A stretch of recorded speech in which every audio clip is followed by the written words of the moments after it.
¿Qué tal amigos?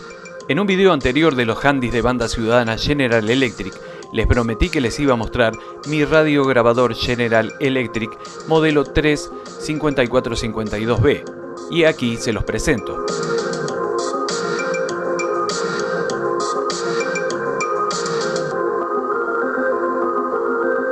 No hagamos comparaciones injustas.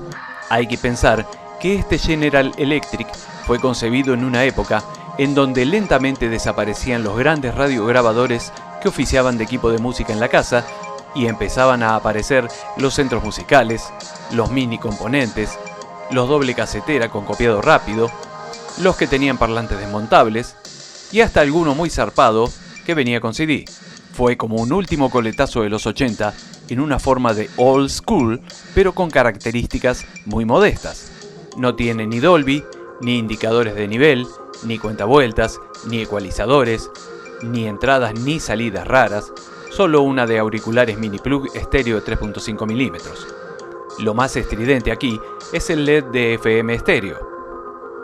No es pretencioso porque no tiene ninguna exageración ni etiquetas que digan 1000 watts PMPO, ni superbass, ni nada de eso.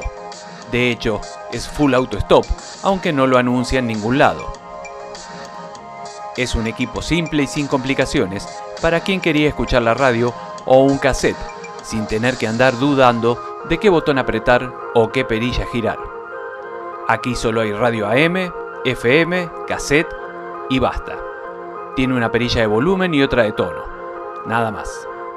Se vendían entre los años 1988 y 1993, y justamente en el 93 le regalamos uno a mi hermano para su cumpleaños. Por eso es que lo conozco bastante bien.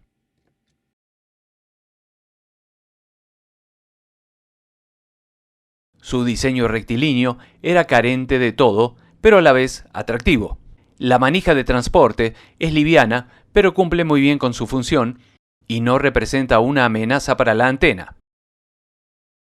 Esta es exclusiva para la FM y tiene 80 centímetros de largo con 4 segmentos. Podía reemplazarse en caso de rotura sin tener que abrir el equipo, solo sacando este tornillo. Había dos modelos, el A y el B, ambos provenientes de China, pero el A era solo para 120 volts 60 Hz y por supuesto no tenía ninguna selectora de tensión trasera. Se fabricó en la provincia china de Hong Kong. Y el B, que es el objeto de este video, en China. Este acepta dos tensiones de red, 120 volts 60 Hz o 220 volts 50 Hz, seleccionables desde su inversora trasera. El resto parece ser exactamente igual en ambos, pero lo dejo como incógnita porque no he visto ninguno modelo A en persona. Ambos poseen una entrada de 9 volts de continua con un conector DC de 1.7 mm por 4,5 y con el pin central negativo. Se usa con un adaptador especial de General Electric a los 12 volts del auto. Tiene un enchufe tipo 110 volts heredado del modelo A y cuenta con un espacio para guardarlo junto al cable dentro del receptáculo de las pilas. Para usarlo en Argentina hay que ponerle un adaptador o cambiarle el enchufe directamente. Utiliza dos packs de baterías recargables especiales de General Electric, RCR 3D, o 6 pilas normales tipo D o grandes. Tiene un curioso portacassette en la parte trasera, llamado Tape Take Along, o llevar la cinta. Realmente es muy original y no recuerdo haber visto nada parecido en ningún otro grabador, pero no es muy seguro para la cinta que transportaba. El cassette quedaba con los accesos de los cabezales mirando hacia arriba, propenso a que le entrara humedad o polvo. Además, podía desprenderse y caerse fácilmente con cualquier golpe. Y este General Electric, justamente, fue diseñado para ser utilizado mayormente como portátil y al aire libre o lejos de redes eléctricas. Por eso, el hincapié en las baterías, lo cual multiplicaba la posibilidad de que el cassette se perdiera, se ensuciara o terminara empantanado en algún lado. La perilla del sintonizador es suave pero firme y hace agradable la búsqueda de las estaciones de radio.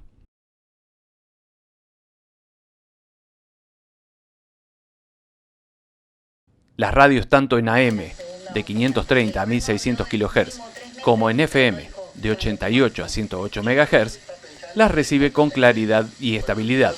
Yo creo que empieza a descomprimirse un poquito la oferta de vacunas. Es decir, ahora estarían entrando del fondo COVAX, estaría entrando del Sinopharm, teóricamente estarían entrando también 2 millones de las de Oxford AstraZeneca, que el laboratorio Sinsud produjo el principio activo y que ya en México se distribuye menos. Eso ya solo preocupa. Ayuda a que tal vez no tenga que ser internada la persona. Claro, claro.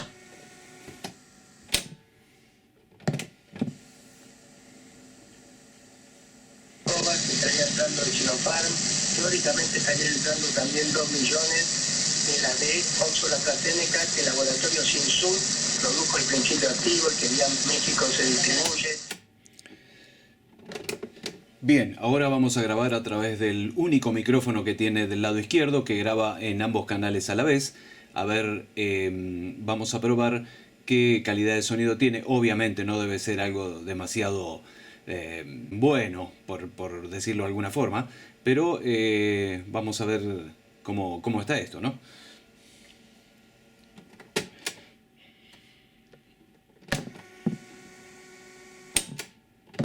Nueva opción natural. Y deporte, periodismo. Pantalla de la televisión pública.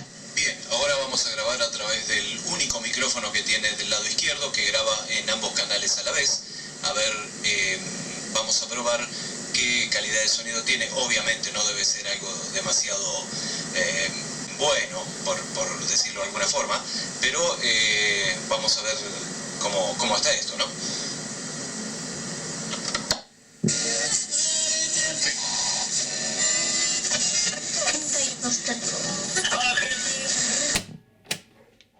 La tapa acrílica del cassette es muy linda, pero también es muy oscura. Dificulta ver el progreso de la cinta en los carretes. Se abre suavemente y las teclas son agradables de presionar. No se siente que se vaya a romper algo adentro, como en otros grabadores económicos o más conocidos como berretas. Posee una necesaria defensa debajo de las teclas de la casetera. Sin ella, las teclas hubiesen estado muy expuestas y propensas a roturas. Un solo micrófono Electret a la izquierda. Parlante de 8.5 centímetros de diámetro o 3.3 pulgadas. Los tweeters de 18 milímetros. El sonido profundo y potente no es lo suyo, pero sí su portabilidad y funcionalidad.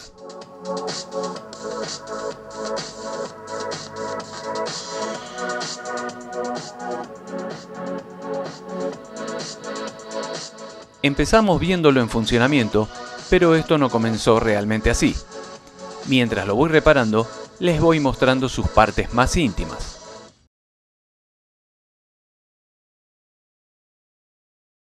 Primero, lo desenchufamos de la red e intentamos encenderlo en radio o poniendo play en el cassette para descargar los capacitores. No es por el peligro de electrocución. Es para evitar en la manipulación del desarme un cortocircuito que pueda arruinar algo. Vamos a desarmarlo sacando los 10 tornillos cabeza Phillips traseros de 37 milímetros de largo por 3,5 de ancho cada uno.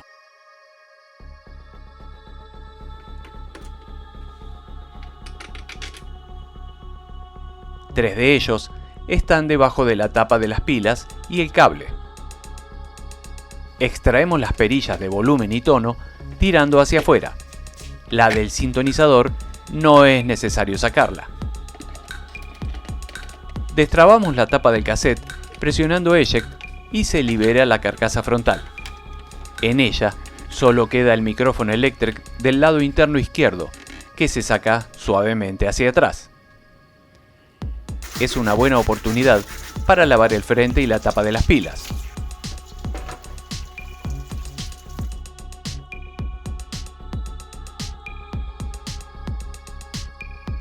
Las esponjas están casi desintegradas. Las vamos a reemplazar por 6 cortes de un burlete autoadhesivo para ventanas.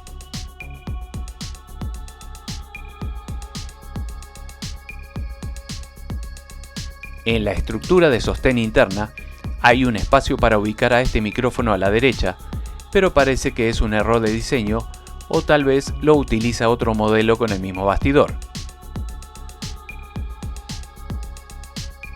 Liberamos el cable gris del micrófono.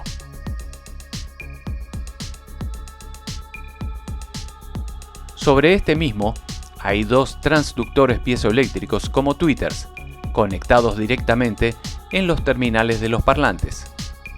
Aquí también se aloja la plaquetita con el diodo LED de FM estéreo con un tornillo fino de 2.5 por 10 milímetros.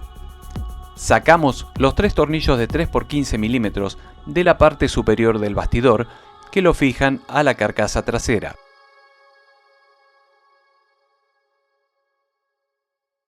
Luego sacamos los dos de 3 por 10 milímetros que la unen desde abajo con el bastidor. Desoldamos los finísimos cables rojos y negros de los tweeters y resoldamos los cables de las salidas a los parlantes.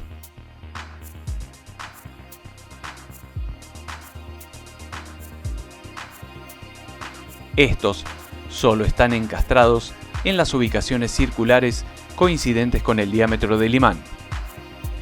Detrás de ellos hay un cilindro de goma que los empuja levemente hacia adelante al momento de poner la carcasa delantera. Extraemos el bastidor con la placa principal. Aquí se ve el dispositivo de conexión a la antena telescópica para la FM. Ahora solo hay que destornillar la polea del tándem del sintonizador y el hilo del dial, pero ojo, si se desarma esto y se sale el hilo de las poleas, vamos a tener un dolor de cabeza para rearmarlo. Una posible solución es recortar un cartón de 33 centímetros de largo por 9 de ancho y una vez que sacamos el tornillo, desconectamos la polea y extraemos la placa hacia atrás, sosteniéndola firmemente.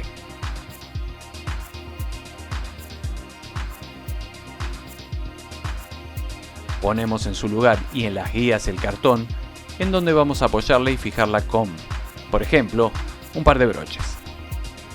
Así nos aseguramos de que no se desarme nada. Lo dejamos a un lado y seguimos.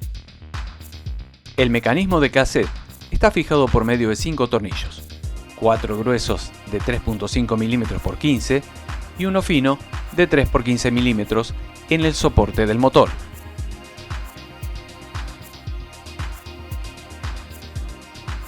Sacamos el transformador de alimentación y la tapa del cable de entrada de alterna que tiene una inscripción en chino. La selectora de 120 y 220 volts y luego la plaquetita que alberga el conector de entrada externa de 9 volts. Sacamos el brazo de empuje de la inversora PlayRec. Hay varios cables que pasan por debajo del mecanismo y están pegados. Con el calor del soldador desprendemos este adhesivo y los liberamos para trabajar más cómodos. Ahora podemos ver las cosas un poco más claras. Vamos primero con el mecanismo. No funciona el fast forward o adelantar y el rewind o rebobinar, pero sí el play. Al girarlo, encontramos lo obvio. La correa que va desde la polea del capstan hasta el embrague distribuidor de fast forward y rewind está cortada. Este mecanismo es muy genérico y el modelo de esta correa es el A407 de Electrogoma.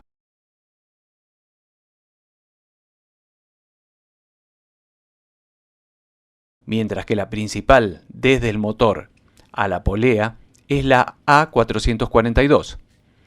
Siempre es conveniente cambiar ambas si es posible.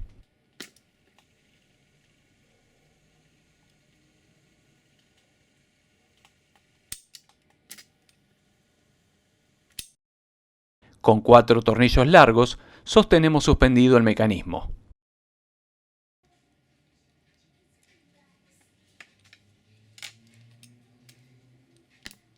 Limpiamos los cabezales. El de borrado es del tipo imán permanente. También limpiamos el pin roller y el eje del castan. El motor es para 9 volts y tiene su control de velocidad incluido en el mismo. Este CW es el sentido de giro. En este caso, es sentido de giro horario, o sea, en el sentido de las agujas del reloj.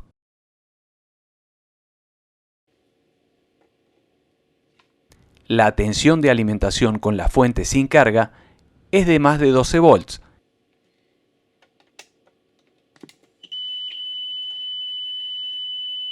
Y con carga supera los 10. Y el motor es alimentado directamente desde esa tensión. El regulador de velocidad es interno en el motor. Hasta ahí vamos bien. Pero ¿qué pasa cuando lo alimento con los 9 volts de las pilas? ¿Baja la velocidad o se mantiene igual? ¿Con qué tensión entonces debería ajustarlo? Probamos de alimentarlo con distintas tensiones de fuente, verificando constantemente la velocidad del cassette. Esta se mantiene estable, inclusive con 6 volts de entrada. Ya a menos de 6 se cae drásticamente la velocidad. Probándolo con hasta 15 volts, todo sigue funcionando bien y en velocidad normal. El rango de tensiones en el que trabaja el motor y que mantiene la velocidad constante es bastante amplio. Entonces, lo podremos ajustar perfectamente con la fuente conectada a la red de 220 volts y entregando esos casi 11 volts al motor. De esta forma, cuando lo utilicemos con las pilas, la velocidad será la misma. Lo que sí varía es la distorsión de los amplificadores con las distintas tensiones de alimentación.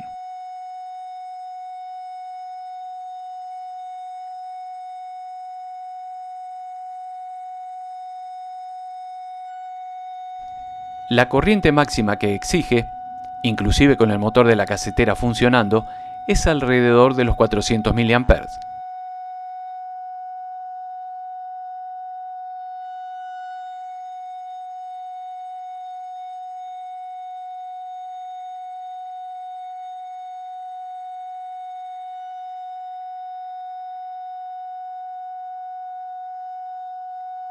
Ahora verificamos el azimut o la altura del cabezal con un cassette grabado en fase y con el osciloscopio vamos ajustando el tornillo hasta que la señal en ambos canales quede enfasada.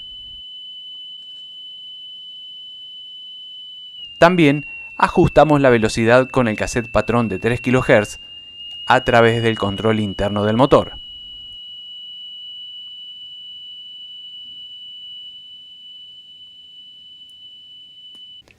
Finalmente, desmagnetizamos el cabezal. Todavía hay algo de ruido alterna o 50 Hz en el canal derecho y en general. Es una falla muy común en muchos radiograbadores de finales de los 80. Verificamos el camino de la señal con un osciloscopio y encontramos que hay un canal que entra, pero que no sale del potenciómetro de volumen jumbo estéreo de 100 kΩ y 17 milímetros de largo de eje.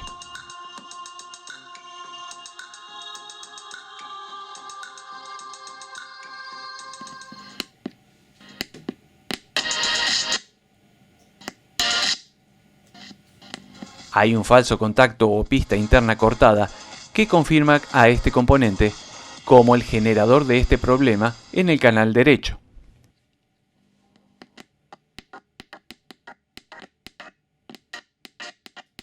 Antes de tener que hacerle cirugía al potenciómetro, intentamos limpiarlo con limpiacontactos o lubricante en aerosol, tratando de no excedernos y barrer la grasa del eje principal, que hace que el movimiento sea suave y no brusco.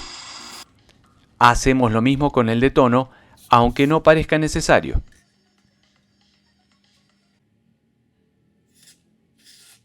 También lubricamos la selectora de funciones y la llave Play Rec.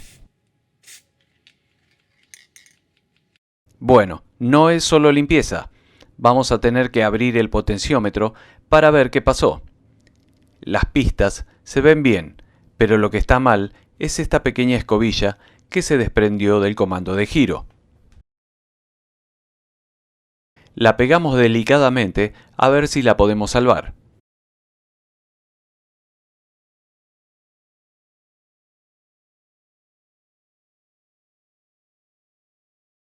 Lo armamos y lo soldamos nuevamente a la placa madre.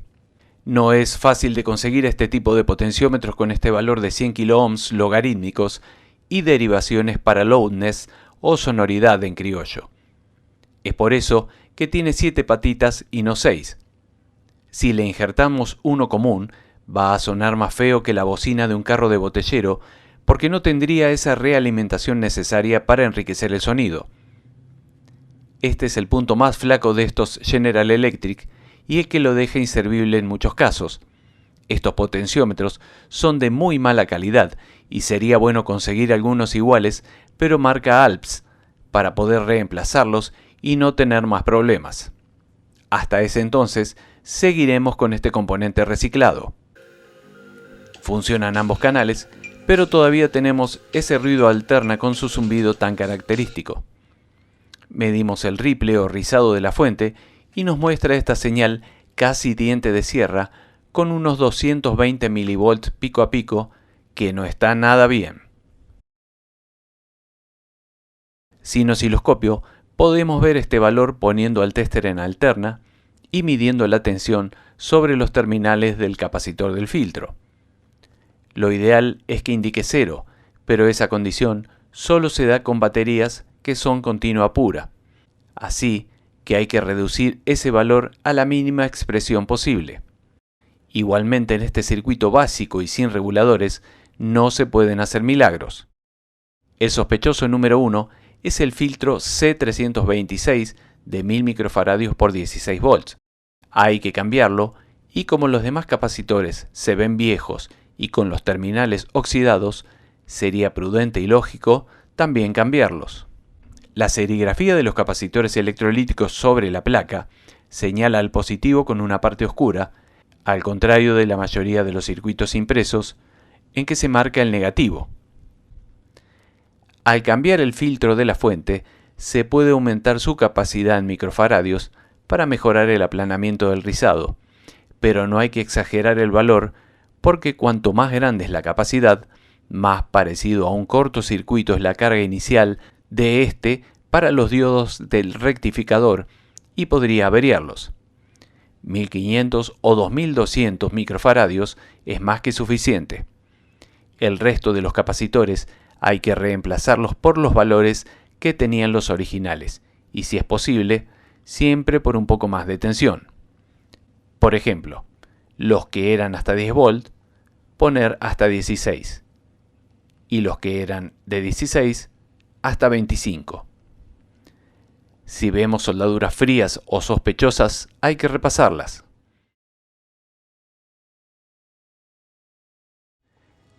Ahora que funciona todo bastante bien, vamos a ver un poco de qué está hecho este amigo. Las 6 pilas grandes y la entrada auxiliar de tensión suponen una alimentación de 9 volts para todo el circuito.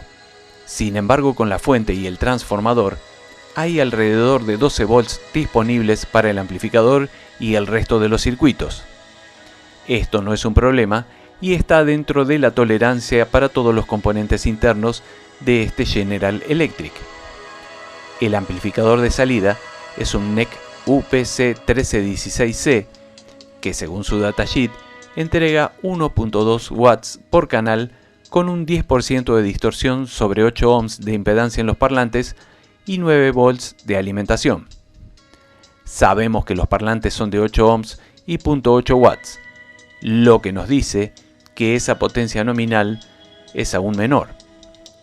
Igual eso no es importante para escuchar la radio en la mesada de la cocina o en el taller de costura. El circuito propuesto en la hoja de datos del fabricante es el que usaron para diseñar la etapa de salida, solo con unas leves modificaciones. Como circuito principal de radio, hay un Hitachi T916, T900 o lo que es lo mismo, un TDA 1083 como sintonizador de AM y FM. Este contiene todas las etapas necesarias del receptor y solo hay 3 transistores más en el circuito, además de este integrado. Este generalmente se usa en radios portátiles y radiorrelojes porque tiene un amplificador de audio monoaural incorporado, pero aquí esa parte está anulada y se toma otra salida para pasarla por un Samsung KA2261, que es un decoder multiplex para la FM estéreo. Este preset ajusta la sintonía de la señal piloto de 19 kHz y es confirmada con el encendido del LED. El pin número 8 debería tener un ajuste de separación de canales, pero aquí lo resolvieron con una resistencia fija, la R105 de 820 ohms, a masa. También tenemos un Toshiba TA7668BP como preamplificador de las señales de grabación y reproducción de y hacia el cabezal de la casetera. Ya incorpora un control automático de nivel para ambos canales. Este curioso Recharge Capable era solo posible con 2 packs de baterías especiales de General Electric, las RCR 3D. Solo cargaba este tipo de pack, no cargaba ni otras baterías recargables ni baterías comunes. El tema estaba en que estos packs tenían un aro metálico alrededor de la circunferencia del lado del borne positivo y unido a este, cosa que ninguna otra pila tenía. Este cerraba un circuito con este contacto en el compartimiento de baterías, y por allí era lentamente recargada a través de un diodo y una resistencia limitadora de corriente de 22 ohms.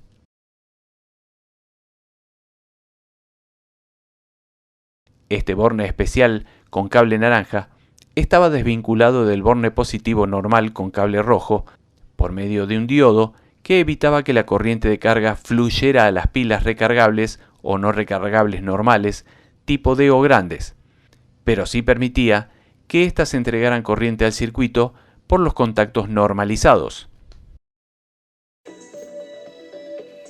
Cuando está alimentado con la tensión de la red, el plug auxiliar no interrumpe el flujo de corriente, pero sí lo hace cuando el grabador está funcionando solo con las pilas.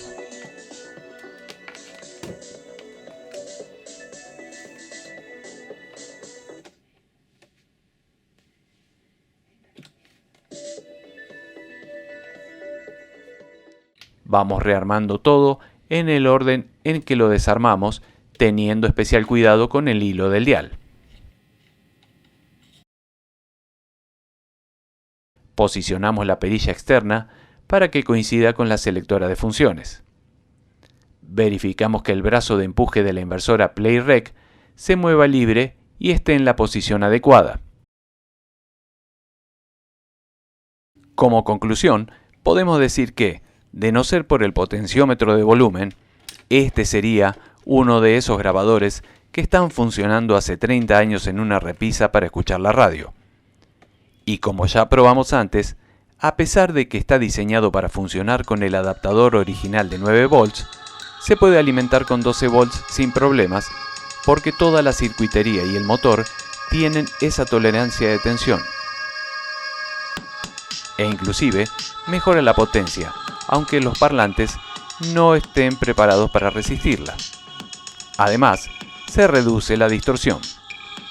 Si le van a armar un cable, no olviden de tener la precaución de poner al negativo al centro del conector y el positivo afuera. Y para quien se quedó preocupado, la toma del pelotazo la hice con un doble de riesgo.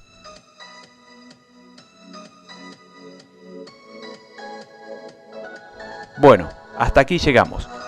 A quien esté reparando uno de estos, espero que le haya servido el video. Y si tienen alguna consulta al respecto, no duden en escribirme. Si no sé la respuesta, buscaré la solución para compartirla con ustedes. Hasta el próximo video. La construcción, industria y comercio, Durol, garantía y seguridad. Durol, una empresa argentina de fierro. Pilota por la derecha. El que hace En Villa Urquiza, como en la pantalla de la televisión pública también, y en distintas otras plataformas se ha exhibido esta película. Y cuando... gente que le corre un poco de brazo, ¿no?